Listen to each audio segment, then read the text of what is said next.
Hello everyone! Welcome back to my channel at kung hindi ka pa po nakaka-subscribe sa channel ko, please subscribe my channel at sunod na ulap at pakihit na rin po ng bell notification para mas ma-notify po kayo sa mga latest na kaganapan dito lang po sa Batang Quiapo. At ito na po ang latest na kaganapan sa Batang Quiapo. Pinagkatiwala ni Ramon kay David ang pagdi-deliver ng droga.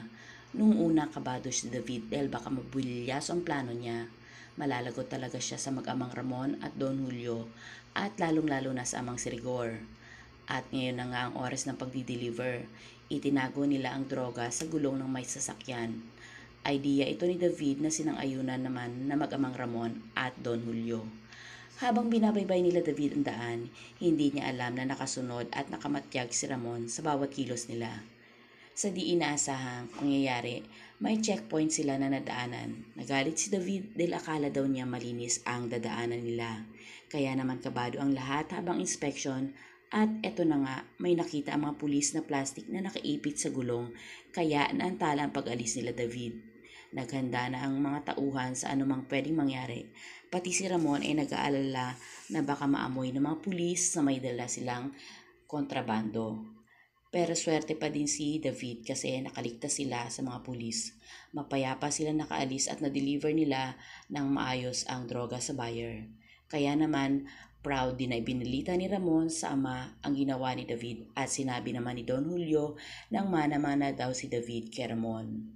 Sa gym naman, naghanda na si Santino sa pagsasalpukan nila ni Lawrence. Nakapasuporta sila Roberto kay Santino. Si Lawrence naman ay nanatiling mayabang na ayon sa kanya, hindi daw katulad ni Santino ang tatalo sa kanya. Nakarating na sila Marseng at Alinena sa lugar kung saan gaganapin ang hearing nila Edwin. Baka sa mag-asawa ang pag-aalala para kay Edwin, pero malaki daw ang pag-asa na makakalaya si Edwin ayon sa abogado nito. Sige nga, abangan nga natin kung makakalaya nga si Edwin sa kaso niya. Sa kulungan naman, napigilan ang kaguluhan sa tropa nila Tanggol at Bong dahil si Chief Espinas mismo ang napaputok ng baril. Ang astig talaga ni Chief Espinas, no? Galit na galit si Chief Espinas at tinanong si Tanggol kung bakit sumugod sa teritoryo ni Bong. Ayaw naman magsalita ni Tanggol kaya namagitan na si Bubbles at napilitan siya na sabihin kay Chief Espinas na binastos siya ni Bong at binugbog pa si Mayor. At nalaman ito ni Tanggol kaya sumugod si Tanggol kay Bong dahil alam naman natin na pinakaayaw ni Tanggol na may nababastos na babae at sinasaktan na matanda. Naabsuelto si Tanggol sa parusa nung malaman ni Chief Espinas ang dahilan. Mukhang mawawala na ang galit ni Mayor kay Tanggol dahil sa pangyayari. Kaya kung ako sa inyo, wag kayong bibitiw sa bawat episode ng Batang Quiapo.